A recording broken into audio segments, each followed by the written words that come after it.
This man has been isolated at home for 50 years and said he couldn't leave the house. Just moments after leaving the house,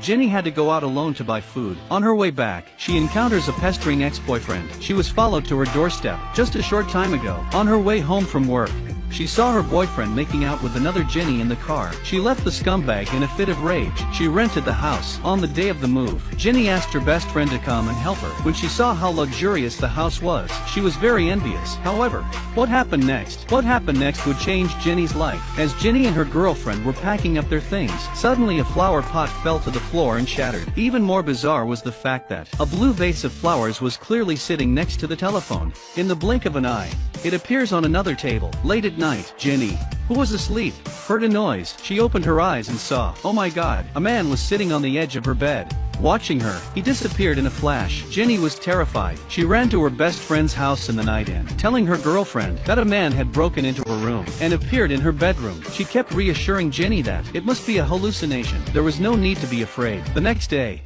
Jenny and her best friend returned home again. After a closer look, they did not find anything unusual. After the girlfriends left, Jenny was alone in the hall, practicing her piano. Suddenly, the man reappears. Oh my god. I have a gun. Sure you do. This is my house.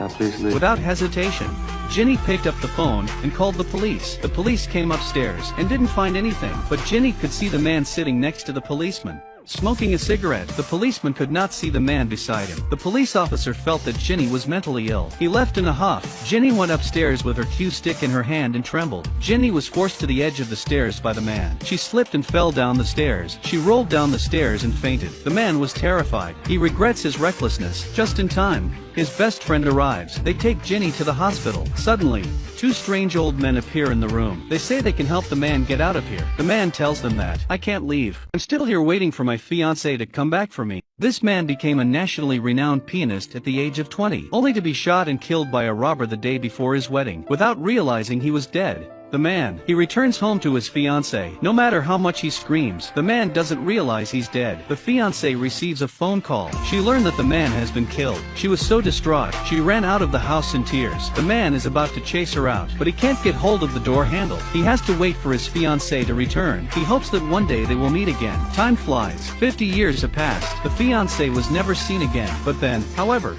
the appearance of a Jenny changes his fate forever. Jenny comes to her best friend's house. She finds out through an internet search that the owner of the house is a pianist who died at an early age. To confirm that the man is the owner of the house, Jenny, she returns to the house. As soon as she enters, the man suddenly appears. It'll be fine. Please. Don't be fine. I'm not gonna hurt you. Did you find a good place to live? You can stay here if you want.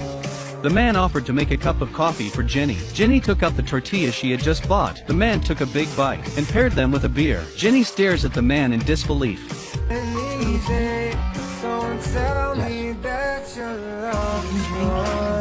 I can walk through walls. I don't age. I don't feel pain. I can be seen or not seen depending on my preference. The only thing I care.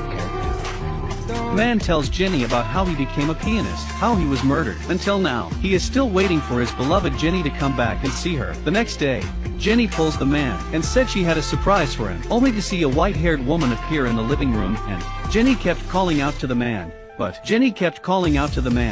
he didn't show up. Just as the white-haired woman opens the door to leave, the man calls out the name of his fiancée from behind.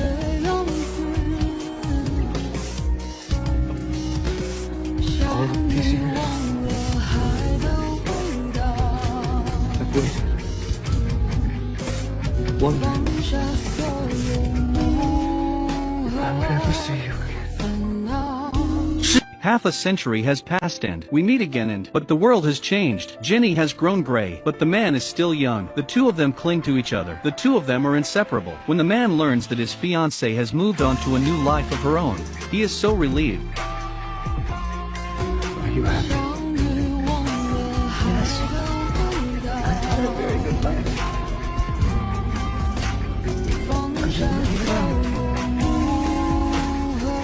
There's no one in this world who could ever be Finally, the man kissed his fiancée affectionately on the cheek. The man was finally relieved. He thanked Jenny for all she had done for him, for fulfilling his heart's desire. Suddenly it feels like he has stayed in this house too long. It was time to leave.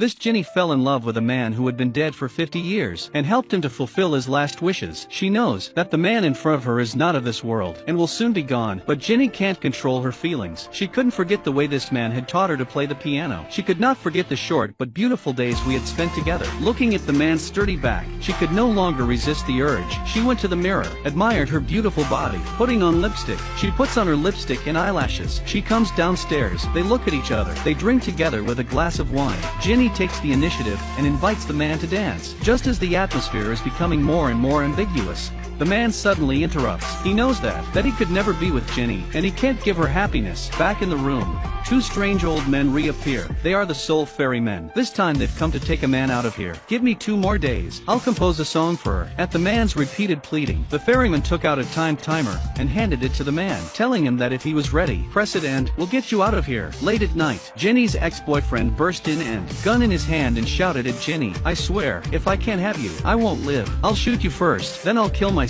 Just then, the man came down from upstairs, but Jenny tried desperately to get in front of him. The man saw what was happening and he pressed the time timer and time is suspended for an instant. The man pulls Jenny out of the way quickly. The bullets pass by. Jenny's ex-boyfriend is frightened and runs away. The two men cling to each other. It's as if time has stopped for them.